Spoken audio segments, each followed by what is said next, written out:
पीडीएलएड third semester 2025 आज का जो कंप्यूटर का प्रश्न पत्र था आज 3 नवंबर 2025 और आज आपका ये पेपर यहाँ पर करवाया गया है पीएमपी की ओर से। इस पेपर का कंप्लीट सॉल्यूशन आज की इस वीडियो में हम यहाँ पर देखेंगे, तो आप मेरे साथ इस वीडियो में अंत तक बने रहिएगा। आपके कुल कितने क्वेश्चन सही हुए और पेपर आपका कैसा हुआ नीचे कमेंट बॉक्स में जरूर टाइप कीजिएगा और इस चैनल को सब्सक्राइब करके बेल आइकन को प्रेस कर लीजिए। सबसे पहले इसमें आपको ऑब्जेक्टिव क्वेश्चन देखने के लिए मिल जाएंगे।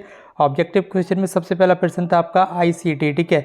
सारे जितने भी ऑब्जेक्टिव क्वेश्चन हैं सभी ऑब्जेक्टिव क्वेश्चन आपको अभी यहाँ पर मैराथन क्लास में भी करवाए गए थे। इसके अलावा जो मॉडल पेपर आपको दिए गए थे उसमें भी लगातार आपको ये सारे ऑब्जेक्टिव क्वेश्चन कराए गए थे, वहीं से सारे के सारे ऑब्जेक्टिव क्वेश्चन आपको देखने के लिए मिल चुके हैं। तो इसी बात पर इस वीडियो को शेयर कर दीजिए।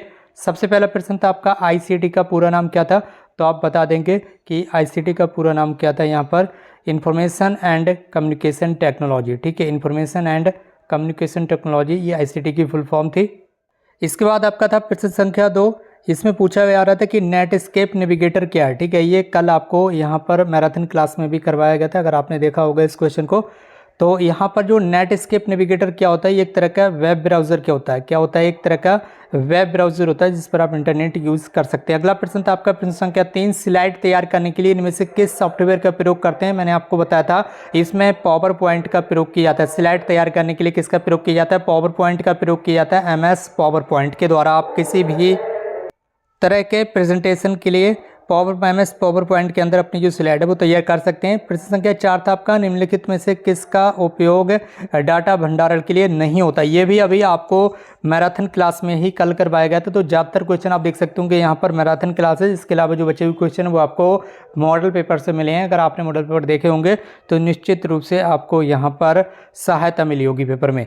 तो आपको पता है डाटा भंडारण यानी कि डाटा का यहाँ पर जो ये भंडारण है वो किस में नहीं होता है, किस में आप डाटा को एकत्र नहीं कर सकते हैं। जिसकी पेन ड्राइव में आप कोई भी जो डाटा है वो सेव कर सकते हैं। इसके अलावा हार्ड डिस्क का भी मैंने बताया था कल ही, इसमें आप डाटा को सेव कर सकते हैं। इसके अलावा मेमोरी कार्ड, इन तीनों के अंदर आप जो है वो डाटा को सेव कर सकते हैं। जो भी आपका डेटा हो, चाहे वो किसी भी फाइल के रूप में हो, चाहे वो फोटो हो या फिर क्या MP3 हो या फिर वीडियो हो, किसी भी तरह का आपका डाटा हो आप इन सब में सेव कर सकते हैं। लेकिन जो लाइट पेन है ये आपका डाटा भंडारण के लिए इसका यूज़ नहीं होता है।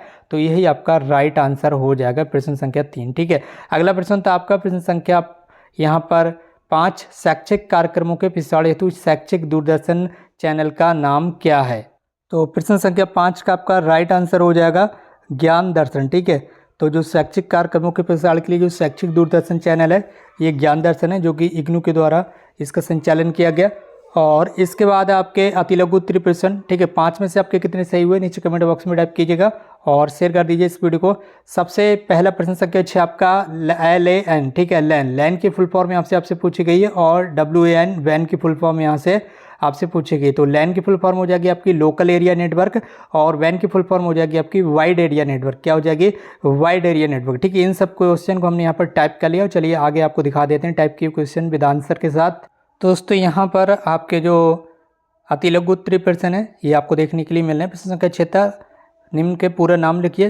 LAN, ठीक है, जो कि मैंने आपको बता दिया, लोकल एरिया नेटवर्क, और WAN वैन, इसकी फुल फॉर्म हो जाएगी आपकी wide area network, wide area network. इसके बाद आपका प्रश्न संख्या 7। स्मार्ट क्लास की 2 विशेषताएं आपको बताया गया था। इंटरेक्टिव शिक्षण, इसमें इंटरेक्टिव डिस्प्ले, डिजिटल तकनीक और सहयोगात्मक शिक्षण उपकरण शामिल होते हैं जो छात्रों के लिए एक आकर्षक शिक्षण स्थान बनाते हैं।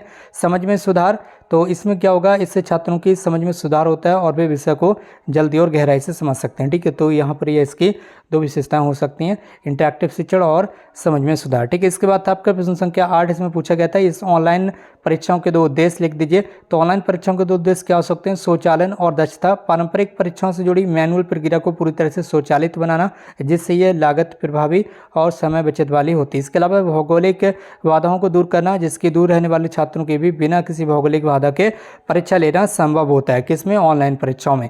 इसके बाद क्या होता है प्रश्न संख्या 9 में EDUSAT के 2 कार्य लिखिए, जो कि एक शैक्षिक उपग्रह, ठीक है। EDUSAT क्या है, एक शैक्षिक उपग्रह। EDUSAT के 2 कार्य बताए गए, दूरस्थ शिक्षा को बढ़ावा देना, स्कूलों कॉलेजों के बीच संबंध स्थापित करना, गैर पारंपरिक शिक्षा जिसमें विकासात्मक दूरसंचार भी शामिल है, इसको प्रोत्साहन देना, ठीक है। इसके अलावा दूसरा कार्य क्या हो सकता है, शैक्षिक सामग्री का प्रसारण।